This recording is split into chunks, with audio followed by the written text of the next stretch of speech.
नमस्कार शेतकरी मित्रांनो, एस के टेक या युट्यूब चॅनल वरती तुमचे सर्वांचे स्वागत आहे। आज मी तुम्हाला या व्हिडिओमध्ये मोबाईल वरून कशा प्रकारे तुमच्या गावामध्ये गाय गोठा आणि घरकुल ही योजना कोणाला मिळाली आहे आणि त्याचे काम कितपर्यंत आलेले आहे आणि कोणाला किती पैसे आले आहे आणि कोणाला कोणत्या बँकेत कधी रक्कम जमा झाली आहे याची संपूर्ण माहिती मी या व्हिडिओमध्ये तुम्हाला सांगणार आहे। त्यामुळे व्हिडिओला बिलकुल पण स्किप करू नका, कारण या व्हिडिओमध्ये अतिशय महत्त्वपूर्ण माहिती सांगितली आहे। त्यामुळे व्हिडिओ शेवटपर्यंत बघा आणि आमच्या चॅनलवर नवे असाल तर चॅनलला सबस्क्राईब करून ठेवा, कारण मी असेच महत्त्वपूर्ण व्हिडिओ घेऊन येत असतो। तर चला सुरू करूया आजचा व्हिडिओ।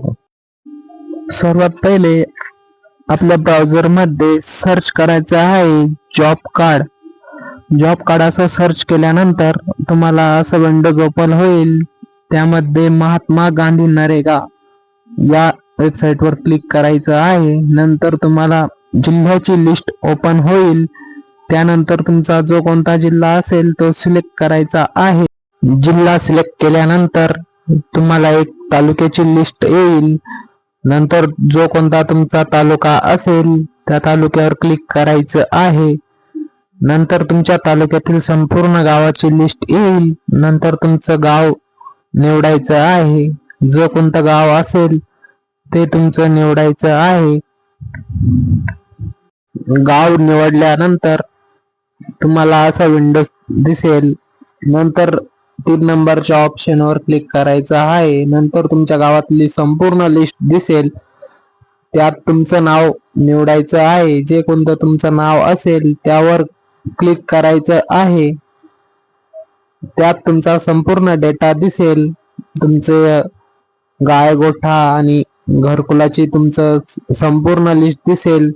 त्यावर क्लिक करायचं आहे। नंतर तुम्हाला इथं तुमची मंजुरी रक्कम आणि आलेली रक्कम दिसेल। त्यावर क्लिक करून बघायचं आहे कोणाच्या नावावर किती आली आहे। इथं संपूर्ण माहिती दिसते। तुम्ही ज्यांचे कोणाचे जॉब कार्ड दिलेले असेल त्यांच्या नावावर तुमची रक्कम जमा झालेली असते, ते इथं संपूर्ण दिसतं। अशा प्रकारे मी तुम्हाला व्हिडिओमध्ये संपूर्ण माहिती दिली आहे। यानुसार आपण आपल्या घरकुल किंवा गाय गोठा संपूर्ण चेक करू शकतो आणि गावातील कोणाचीही आपण माहिती या व्हिडिओद्वारे काढू शकतो। अशा प्रकारे तुम्हीही तुमच्या गावातील लिस्ट चेक करू शकता। घरकुल आणि गाय गोठा कोणाच्या नावावर किती रक्कम आणि कोणत्या बँकेत आणि किती तारखेला जमा झाली आहे